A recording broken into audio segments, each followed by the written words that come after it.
They handed me a plastic piggy bank, still had the price tag on it, $1.99. Then my mom smiled and said, "You've always been so independent."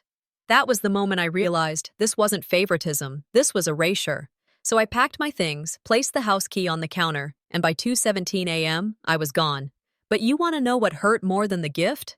It's what I found after I left. The drive from Seattle had taken nearly 6 hours. I hit patches of snow just past Olympia, then again through the passes. My car's heater had given up somewhere near Salem, so by the time I pulled into my parents' driveway in Bend, Oregon, I was cold in a way that stayed in the joints. Inside, it looked like a postcard. Fireplace flickering, garlands hugging the staircase rail, cinnamon wafting from the kitchen. My sister Belle's laugh met me before anyone else did.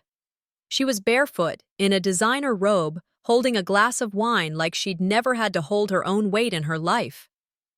My mother, Lois, breezed out from the kitchen with that clipped voice she used when guests were near, even if the guest was her own daughter. "Oh, finally," she said. "We weren't sure you'd make it in this storm. Belle thought you might have turned back."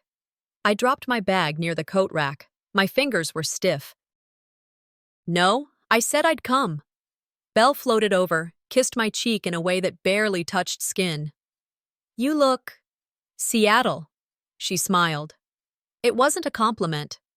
I nodded, took in the warm lights, the carefully curated chaos. I reminded myself, again, that this year might be different. It never was. But I kept hoping. Dinner had been set, already half-eaten by the time I arrived. Belle narrated the highlights of her year between bites. An art show that didn't sell but was spiritually profitable, a retreat in Sedona, a new podcast about personal branding. When gift time came, Mom handed out presents in her usual order. Belle first. A heavy ribboned box from Neiman Marcus, perfume she'd posted about last month. Then a smaller velvet pouch with gold clasps. "From your father and me," Mom beamed. Belle squealed as she opened the designer bracelet. I sat still, palms against my thighs. My father, Trevor, watched with that half-proud, half-distant look he reserved for moments that cost him money. Then came the big box. It had a red bow so large it took up most of the foyer. "Let's step outside," Belle clapped, dragging Mom with her. I followed, more out of necessity than curiosity. And there it was, a brand-new white BMW parked at the edge of the driveway, still gleaming from the delivery detail. Belle screamed. Neighbors turned to look. Dad stood a few feet back, arms crossed but satisfied. "Oh my God, my own Beamer!" Belle shrieked. "I manifested this!" I stood next to a bush, snow melting into my boots. Mom looked at me finally. "Go ahead, honey," she said. "Your gift's on the table." Back inside, a small box sat between a coffee mug and a candle set. It was wrapped in cartoon paper, something you'd use for a toddler. I peeled it open. A piggy bank shaped like a smiling panda. I stared at it, then flipped it over. Inside, 2 folded dollar bills. Mom sipped her wine. "It's the start of your future fund. You're always so good with money, not like someone else," she winked at Belle. Belle leaned in, still glowing from the car. "At least you won't have to deal with monthly payments like I will. That's stress." I didn't say a word. My hands were cold, still wrapped around the little panda. I didn't feel hurt or angry. I felt erased. Later, I noticed the invitation card on the counter. Cortland Family Christmas. Lois, Trevor, Belle. No mention of me. The slideshow played again in the living room. Picture after picture. Belle as a baby, Belle at prom, Belle at her college graduation. One picture of me. Group shot. Half my face blocked by someone's hair. Dad caught me staring. "Your sister just has that star quality," he said, shrugging. I didn't answer. I was too tired for subtle cruelty. I walked upstairs, the hallway colder than it should have been. My room hadn't changed. Same bookshelf. Same bed. Same framed report card from 9th grade, back when praise was something I still hoped for. Why did I expect anything different? I'd saved for weeks to buy them gifts. A briefcase for Dad, a kitchen gadget Mom had bookmarked online, art supplies Belle claimed to need for her latest venture. I had stretched every dollar, skipped nights out, said no to things I wanted. I thought, maybe, this year would be the one. Was that naive? Probably. I looked down at the panda bank in my hand and thought, this is what they think I'm worth. $2 and a recycled punchline. My hands moved before my mind did. I opened my suitcase, packed the essentials, laptop, chargers, work clothes, the only photo album I ever kept. I left everything else. I took the key off my ring and set it on the hallway table, next to the little snow globe Belle brought back from Aspen. No note. No goodbye. I stepped out into the snow. Cold bit at my collarbone. I didn't zip up my coat. The sky was so quiet it felt wrong. I got in my car, turned the key. The radio played some melancholy Christmas song, something about home and white lights. The clock on the dash said 2:17 a.m. I whispered to no one. This is the year I became invisible enough to disappear. 3 days before Christmas, I found myself at a community event I didn't want to be at. My company had designed the new public park. 6 months of late nights, budget battles, and compromise stacked on top of compromise. I hadn't planned to attend the unveiling, but Mom insisted. Said it would mean a lot to the town. What she meant was it would mean a lot to her and Belle. The community hall was warm, lit with a blend of string lights and budget-grade uplighting, the kind that tried too hard. Folding chairs filled quickly with neighbors in winter coats, clutching programs and free cider. I kept my distance, hovering near the back. Belle arrived 20 minutes late, coat flared out like a runway, high heels clacking like she owned the floor. She greeted people with air kisses and that voice she only used in public, the one that added sugar to every sentence. Mom looked over at me and gave a look. Not disapproving, not excited, just warning. As if to say, don't ruin the moment. I hadn't opened my mouth. The MC welcomed everyone and began a list of thank yous. City council, local donors, a handful of volunteers. I waited. My chest tightened as each name passed, skipping over mine like it was never there. Then came the kicker. We also want to acknowledge the creative inspiration behind the visual aesthetic of the park. Belle Cortland. I froze. Belle smiled like she'd been handed a crown. Walked right up to the mic, cleared her throat. My mom always told me I had an eye for beauty, she said. And I just wanted to bring that here, to my hometown, to all of you. The crowd clapped. Some stood. Mom clasped her hands under her chin like she'd just witnessed a miracle. Dad nodded along like this was inevitable. I sat motionless. My name wasn't in the program, wasn't in the speech, wasn't on the slides. I pressed the paper in my lap so hard it creased like it might tear. After the applause died down, people started milling about. Small talk, cookies. A few approached Belle, complimenting her on her vision.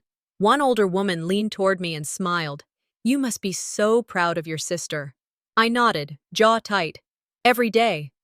Belle came up, arms full of flowers someone had handed her. She leaned in close and whispered, I mentioned your firm in the draft. Maybe they edited it. You know how these things go. No, I didn't. And I didn't believe her either. Later that night, we returned to the house. I was quiet on the ride. Belle recounted every compliment she got, every hand she shook. Mom played it on loop. Back home, the lights were dim. Dad poured bourbon. I retreated to the edge of the living room, sat on the armrest like I wasn't sure I'd be staying. We're doing the Christmas video now, Mom called. I'd made a video, 2 weeks in the making. A montage of family photos, footage from past holidays, clips of Dad dancing off beat and Belle singing badly but confidently. I'd sent it to Mom last week, told her how important it was to me that we played it together. Instead, Belle pulled out a USB drive. She plugged it in. Her highlight reel lit up the TV. Art galleries, solo travel, birthday parties with people I'd never met. It was Belle on screen. Only Belle. No one asked where mine was. When the video ended, I spoke. Barely. I thought you were going to play the one I sent. Mom didn't look up. Oh, sweetie, I think I accidentally deleted it when I cleaned up the desktop. She took a sip of wine like it was nothing, like I was nothing. I reached into my bag and felt for my USB, still there. Cold plastic. Never touched. The room buzzed. Belle added background music from her phone. Dad nodded off. I didn't say another word, just sat with the weight of that little device in my purse. They've never been proud of what I built, just of what Belle performed. That thought settled into me like concrete. No one corrected her. No one defended me. I was surrounded by people who shared my name and none of my truth. I went upstairs early. I lay in the same bed I grew up in, staring at the ceiling. I could hear laughter downstairs. The video played again. I recognized the rhythm of Belle's voice, her stories, the ones that edited me out. Even if I built the foundation, they'd hand her the credit. Every time. I closed my eyes. Even when I did everything right, I was never going to be invited into the story. I woke up to the sound of Belle laughing downstairs. Her voice carried like perfume, always lingering longer than it should. For a moment, I wasn't sure where I was. Then the ceiling confirmed it. My childhood room. Still intact. Still too pink. The bed felt smaller now, like it didn't want me in it. I rolled over, saw the same bookshelf full of trophies I never earned, dolls I never played with. They'd never updated this space. Not for me. Not for the version of me that grew up. The one who paid her own rent and fixed her own plumbing. The air smelled like baked ham and cinnamon. Christmas crept up the stairs, loud and bright, and not meant for me. I laid there a little longer, remembering the look in Mom's eyes last night when I asked about the video. Like I had asked her to explain calculus in public. It's easier to erase someone when they never raise their voice. That sentence landed like a truth I hadn't asked for. I got up, pulled on a sweatshirt, and opened the drawer of my old desk. Same faded stickers on the side. Same stubborn drawer that always stuck halfway. I gave it a tug, and it opened. Inside, a stack of dried-up markers, some old notebooks, and a single envelope with my handwriting on the front. My name in shaky cursive. To Mom. I remembered writing it, 14 years old. After she forgot to come to my art show. After she said Belle had soccer that day and couldn't miss it. I didn't yell. I didn't cry. I wrote. I peeled open the seal. It had been opened before, jagged edge across the flap. Inside, my letter was folded 3 times. Am I hard to love or just easy to forget? No greeting. No sign-off. Just that one question. A question I never got an answer to. On the back, in red ink, her handwriting. One line. She's dramatic. Ignore. I sat there with that paper in my hand, not breathing, not blinking. Just holding the version of me that had asked to be seen and got labeled a problem instead. I didn't go downstairs for another 30 minutes. When I finally did, Mom was slicing strawberries like we were prepping for a brunch party. She didn't look up. Morning, sweetheart. Coffee? She slid a mug across the counter like we hadn't skipped years of understanding. Thanks, I said, out of habit more than gratitude. I tried to bring up the video again, the one I made, the one she accidentally deleted. She waved her knife slightly, not enough to be threatening, just enough to dismiss. It's just a video, sweetie. Belle came in mid-sentence, talking over whatever I was trying to say. Something about a new collaboration with a local boutique. Dad walked by without a word. His eyes dropped to the floor like they always did when conflict got too close. I stood in that kitchen, holding a cup of coffee I didn't want, in a house I didn't feel real in, with people who loved a version of me that never needed anything. After breakfast, I wandered down the hallway. The photo wall still stood tall. Years of memories, frames stacked in perfect symmetry. Belle in her prom dress, Belle holding her diploma, Belle posing at her gallery show. My senior graduation photo? Gone.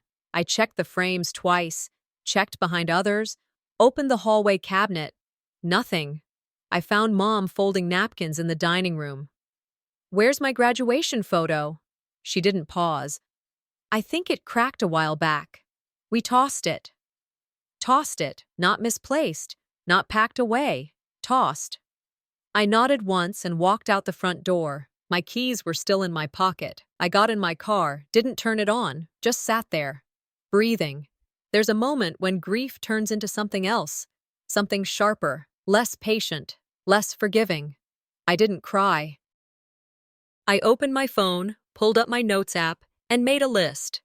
Cancel shared Netflix, remove from family calendar, forward vacation home docs to lawyer, confirm return flight, draft email to Seattle office. This wasn't a meltdown, it was an outline, a strategy, a roadmap out. I sent a quick text to my landlord. Is the unit ready early? He responded within minutes. Yes, I'll have the keys waiting. I didn't feel triumphant. I felt finished. I sat there in that car, in front of that house, and whispered to myself, they won't notice I'm gone, until they realize they no longer get to speak for me. Late afternoon, I knocked lightly on the door of Dad's workroom before stepping inside. He was hunched over the table, reading glasses perched on his nose, flipping through a catalog like it mattered. I held out the gift, wrapped neatly, no ribbon, a set of rare historical atlases, expensive, thoughtful, and supposedly from both me and Belle. He looked surprised. You didn't have to do that. Belle and I split it, I said. Just as I said her name, she entered. Loud, boots clicking on the hardwood. She wore a cashmere sweater and that overly sweet smile she saved for performances. Surprise, she chirped, glancing at the box. Hope you love it, Daddy. Took me forever to find the right one. I didn't say anything. Dad stood, pulled her into a hug, thanked her like it was all hers. Mom showed up at the doorway, hands clasped, eyes wet like a Hallmark scene. I stood by the bookshelf, invisible. You can't rewrite what's signed, but you can choose when to stop co-signing it. And by dinner, I had slipped into the background. Again. The table was long enough for 10, but tonight it seated 6. Mom placed Belle between her and Dad. I was across from them, closer to the kitchen, next to the extra chair no one sat in. Belle recounted her trip to Paris. She described the streets, the architecture, how French people just get design. Everyone laughed when she mimicked a barista's accent. I cleared my throat. I got promoted last month, lead on a downtown restoration project. Oh, that reminds me, Belle cut in. I might start a bracelet line with recycled materials, like vintage with a twist. Dad smiled. That sounds promising. Mom nodded. Belle always knew how to capture a room. I sipped water instead of wine. I'd need a clear head if I wanted to make it out of this house with my sanity intact. After the dishes were cleared, Mom turned to Belle. I set up your old room. Fresh linens, candles, even got the lavender spray you love. Then she looked at me. We figured you'd be okay on the sofa, sweetie. You're always so adaptable. There's a bed in the den, I said. That room's full of storage now. Dad didn't speak, just looked at the floor. I went to the living room, sat on the edge of the couch. My fists curled inside the sleeves of my sweater. They'd planned this, like I was a temporary guest. An hour later, I found Mom in the kitchen, rearranging leftovers like it was urgent. I need to talk to you, I said. She didn't stop moving. Sure. I'm not doing this anymore, she paused. This, I repeated, being the one who disappears so she doesn't make anyone uncomfortable. Mom chuckled lightly, like I'd told a bad joke. Oh, honey, don't be dramatic. You've always been sensitive. Belle just fits better here. I nodded once. If you keep erasing me, you'll lose me. Not for a few weeks. For good. She blinked but said nothing. I turned and walked away. Cold, dry, hollowed out but standing.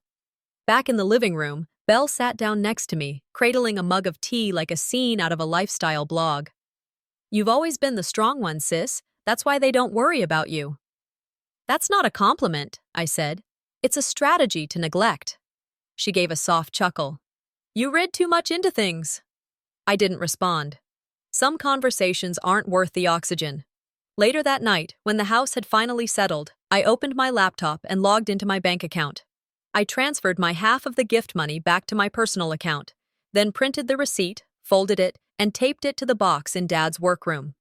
One last thing, I scribbled on a post-it note and stuck it on top. You're welcome to take credit, just not my money. I woke up with a crick in my back and the taste of stale air in my mouth. The couch had swallowed me whole. My coat had doubled as a blanket, and my boots were still by the door, untouched. half covered in salt from the driveway. "Morning, sweetheart," Mom called from the kitchen. "Coffee?" She was smiling like nothing ever happened. Her robe was crisp. The kitchen smelled of cinnamon and artificial cheer. Belle floated past me, wearing a holiday robe that screamed influencer branding, a tripod already set up by the fireplace. She was mid-monologue to her phone when she gave me a nod like I was background furniture. I sat up slowly, every bone aching in places I didn't know could ache. The ache wasn't physical. This house should have been a mirror. But it was a stage. I wasn't family. I was cast as extra. My phone buzzed as I sipped the coffee I hadn't asked for. A bank notification. I frowned. Opened the app. At first, I thought it was a glitch. But the numbers checked out. A mortgage was being closed under my name. My name. I checked the address. The vacation home in Lapine. I stood up. Walked into Dad's study where he was fussing with cords under the TV. "Did you use my name to take out a loan?"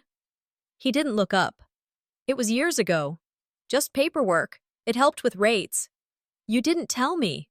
You were working full-time. Your credit was strong. And now you're selling it, without telling me." He finally looked at me. "Belle's drowning, Jenny. She needs help. It's family." I stared at him. He stared back like he hadn't just admitted to financial fraud dressed in a father's shrug. My name was useful. That's all I was to them. Out back, I sat on the patio steps with the printout from my email. The contract with my name on the deed, the lender details, everything. They needed my stability but never valued my presence. I remembered being 25, co-signing a car loan so they wouldn't lose their second vehicle. I didn't even drive it. Belle wrecked it 6 months later. They said it was an accident, never paid me back, just called it love.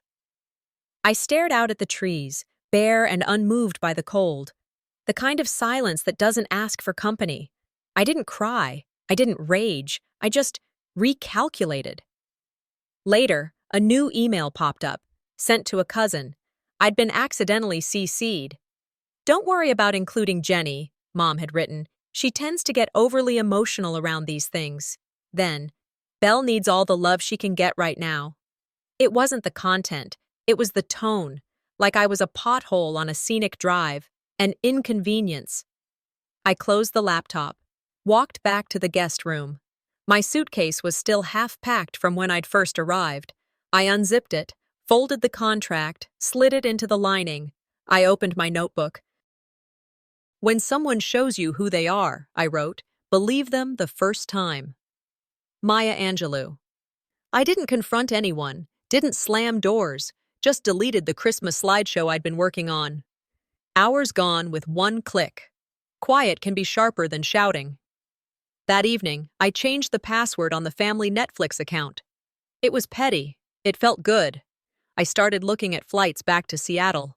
One was open. Early morning. I clicked hold, called my landlord. "The unit's ready," he said. "I'll tape the keys to the inside mailbox." I nodded like he could hear me. I gathered legal papers, slipped them into an envelope, labeled it "Documents to Keep." I placed it in my purse like you place a receipt for something you'll never return. My last note in the journal that night. There's strength in leaving, even if nobody says thank you when you go. Christmas Eve evening. The house smelled like cider and clove, the kind of warmth you're supposed to associate with comfort. I walked through it slowly, watching the way everyone moved around one another like choreography. Belle placing napkins just so. Mom laughing at something Dad mumbled near the oven. I stood in the hallway watching them, and not once did anyone look up. You can tell when a place has already let you go. It stops looking surprised when you don't speak. I helped clear some plates, not out of kindness but habit. Then sat quietly as everyone got ready for dessert. I didn't reach for a fork, didn't ask for the pie I brought. Belle stood near the kitchen island, holding her phone up and angling it just right. "Let's say hi to Aunt Marla," she chirped, opening a FaceTime call. I stayed seated, half present, half already somewhere else in my mind. Aunt Marla's face filled the screen. "Is Jenny there?" she asked, voice a little fuzzy. Belle didn't even look over. "Oh, she's probably off journaling somewhere," she giggled. "She's like our little mystery writer." They laughed. Even Mom let out one of those soft, controlled chuckles she saves for saving face. No one corrected her. No one said, "She's right here." I sipped my coffee slowly and logged every second of it into memory like a deposition. Later that night, upstairs in the guest bathroom, I was packing my things piece by piece. Not in a rush, I had no flight to catch yet. But I was preparing, like someone who knew they wouldn't be making this trip again. Toiletries, journal, the printed contract folded into a file sleeve. I lined everything up on the countertop, then took a photo of the front of the house from the window. Not for nostalgia, closure. I pulled up the shared family calendar on my phone. Brunch next weekend. Spring gathering. Mom's birthday. One by one, I removed myself. Some goodbyes don't need suitcases, just boundaries. I stepped into the hallway and nearly bumped into Dad. He didn't move, just said, almost like a reflex, "You've been distant this year." I looked him in the eye. "Maybe you just haven't been paying attention." He opened his mouth to respond, thought better of it. Instead, he offered, "You were always the reliable one." My smile was tight. "That's code for invisible." He nodded once. Didn't argue. Just walked away, same way he always had. Back in the room, I sat on the edge of the bed and opened my phone. Group chat still open from earlier. Scrolled up. My name, Miss Engineer, with a briefcase emoji. Belle's name, Our Star, with a gold star. I took a screenshot, saved it to a new folder. Proof. Then changed my own contact name in the chat to no longer available. Not for them. For me. Before bed, I opened my journal one last time. "They say grief comes in waves," I wrote. But what no one tells you is sometimes silence is the loudest wave. On the last page, I scribbled a draft of a message I wouldn't send yet. "Thanks for teaching me what not to become." I closed the book and slid it into my bag. I woke up from a shallow nap on the couch. The fireplace had died down, and the room had a strange kind of stillness to it, like everything was waiting for someone to say something that no one was willing to say. I reached for my phone, half out of instinct, half to confirm I was still real. Facebook notification. "Your memory from 5 years ago." I tapped it. There she was. Mom had posted a photo of Belle holding a tray of cookies at some charity event. The caption read, "So proud of our Belle. Always the heart of this family. Nothing from me, ever." My graduation photo had gotten a single-word post. "Congrats." It wasn't that they forgot. It's that they remembered only who they wanted me to be. I started scrolling, further back. Birthdays, vacations, holiday photos, weddings I attended, but you wouldn't know from their timelines. Baby showers I helped host. They didn't tag me, didn't mention me. It was like I showed up to take the pictures, not be in them. And there it was again. Belle's picture in front of the new park. The park I designed. Hundreds of likes. Comments about how creative she was. How her eye for space is remarkable. I removed my tag, then went back and removed it from every photo I could find. They didn't post me because they didn't see me. I opened my laptop. Savings account. Still stable. I started calculating. Rent. Moving costs. What I'd need to leave quietly and clean. Apartment listings. I scrolled fast. Anything that took me back to Seattle. Close to the office. Close to somewhere I belonged. I messaged my manager. "Would it be okay if I returned early from leave? I'm ready." Then I opened another tab. Lawyer's office. Drafted a message asking for help revising asset ownership, specifically the house in Lapine. When you're no longer afraid of being forgotten, you can finally decide to leave on your own terms. It was after dinner when Aunt Lorna, technically Tracy, stepped onto the porch with 2 mugs of tea. She didn't ask, just handed me one and sat beside me. We didn't speak for a while. That kind of silence I could actually sit in. She finally said, "Your mom's always been terrified of Belle falling apart. That's why she clings to her." I stared ahead, watching the fog lift off the yard like smoke. "So what does that make me?" I asked. Tracy didn't blink. "The one they knew would survive, even if they lost you." I let that settle between us. Funny how survival is just another word for being left to fend for yourself. She didn't argue. She just sipped her tea. Later inside, they were watching a Christmas movie. Something overly cheerful, full of fake snow and lessons that would never reach this house. Belle was filming herself again. Something about gratitude, legacy, intention. I pulled out my notebook, wrote down a new list. Remove my name from the utilities. Update emergency contact forms. Confirm storage pickup for furniture. Check if I'm still listed on their power of attorney. I wasn't running. I was reclaiming. When I packed my duffel bag and placed it by the door, no one noticed. They didn't ask where I was going. Didn't ask if I needed anything. Didn't look twice. The best part about never being seen is learning how to leave without waving goodbye. I got there early, on purpose. The community hall was dressed for Christmas, lights strung across the ceiling, tables lined with red and white runners, paper snowflakes dangling from vents. It should have felt warm. It didn't. I walked the length of the room and found my seat, third from the end. On the place card in front of it, the name read Janny Cortland. Cheap cardstock, computer print. I picked it up and turned it in my hand like it might spell itself right if I stared hard enough. I swapped it with the empty card next to it and wrote my name, correctly, on the back in pen. Nobody saw. Or maybe they did. Nobody said anything. Mom walked by a moment later, holding a tray of cookies. Oh, shoot. Printer trouble, I think.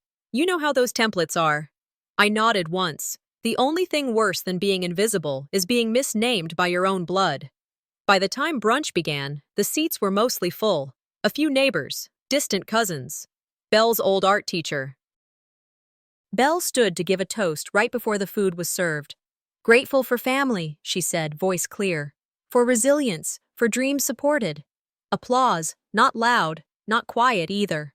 When she sat down, I stood.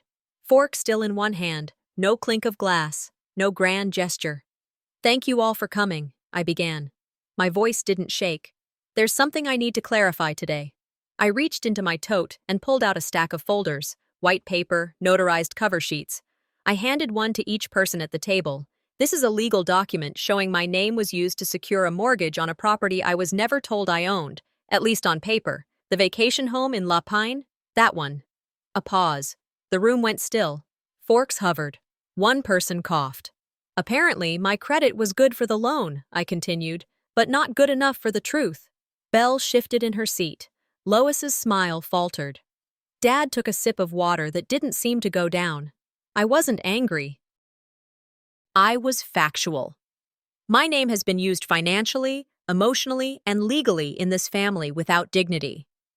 A cousin 2 chairs down asked, "Is this real?" I looked at her. More real than the Christmas cards I never appeared in. Lois started to speak, voice thin. "Honey, we were going to talk about this." I raised a hand. "I'm not interested in apologies offered after exposure." She went silent. Belle looked around the room like she was hoping someone would jump in. Nobody did. "There is no need to burn bridges when you're the one who built them," I said. "You just stop offering the map." I opened my purse again and pulled out another sheet of paper.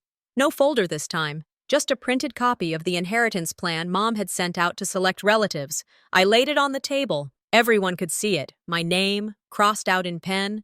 This was sent to several of you, quietly, strategically. I wasn't supposed to see it. Lois blinked like she'd been slapped. Belle sat up straighter. A cousin to my left nodded slowly. I always wondered. It's been obvious for a long time. This isn't about apology, I said. It's about accountability. I returned the folder and the printed place card to Lois's side of the table, then stood. Coat over my arm, purse on my shoulder, no flurry, no dramatics. I turned once at the door. For years, I thought I had to earn my seat at this table, I said. Turns out I was always the one holding the receipt. And I walked out. The cold air didn't sting. It cleared. I stood by my car, started the engine, then pulled out my phone and sent a text. Coming home tomorrow. Thank you. From the window, I saw Belle watching. No tears, no apology, no wave. That was fine. I muttered, and that's okay. The light filled my apartment like it had been waiting for me to notice it. No voices, no footsteps above or below. Just that soft hum the heater made when it kicked in. I padded barefoot into the kitchen, made coffee slowly, deliberately. No one asking me where the sugar was, no one handing me a mug like it came with a judgment. I stood by the window and listened to the silence. Not the kind that hurts. Not anymore. This one held space. It felt earned. You know you're healing when silence feels like company, not punishment. I didn't check my inbox. I didn't need to. I knew what would be there. Or more accurately, what wouldn't. Later that morning, I opened my voicemail. Half curious, half out of habit. One message. Mom's voice. Low, but tight. If she doesn't return the car or respond soon, we'll report it. I'll say she took it without permission. Belle's voice in the background, half laughing. She won't fight back, Mom. She never does. I played it twice. Just to make sure I heard what I thought I heard. The car wasn't in my name. Never had been. I deleted the message without flinching. Then I opened my journal. They built their story on the assumption that I'd stay silent forever, I wrote. I drafted a short email to my attorney. Simple request. Ensure full legal disassociation from any family-linked assets or liabilities. I logged into the cloud drive where our family photos were stored. Downloaded one image, me and Grandma. That was it. The only person who ever made me feel like being quiet wasn't a crime. Then I deleted my profile from the family calendar. There was nothing left to remember there. That afternoon, Belle called. I answered. No reason not to. I didn't know about the loan, she said. Her voice was low. Sincere, maybe. I thought, you knew. I didn't argue. I let her sit in it for a second. Whether you knew or not doesn't change the effect, I said. She hesitated. Can we fix this? Healing doesn't always mean returning. We both went quiet. Then the line clicked dead. No fight, no tears, no next step. I took a small card out of my drawer and wrote, "Thank you for raising a woman strong enough to walk away." Folded it, slipped it into a box labeled "Done." Taped the lid shut. Then I opened a travel site and booked a 2-night stay at a cabin by the coast. No Wi-Fi, no phone, just salt air and distance. Sometimes we heal not by confronting the fire, but by choosing not to burn again. That night, I cooked dinner for one. Set the table. Folded the napkin like I had when I was 8, sitting alone at the kids' end. Maple leaf fold. The same one from the Christmas table that made me feel like a ghost. Only this time, it was mine. My table, my meal, my peace. I lit a single candle. Poured wine into the only glass I owned that matched the plate. To peace, I said softly. And to never needing their permission again. No applause, no audience, just me. The apology I needed never came, but I gave myself closure instead.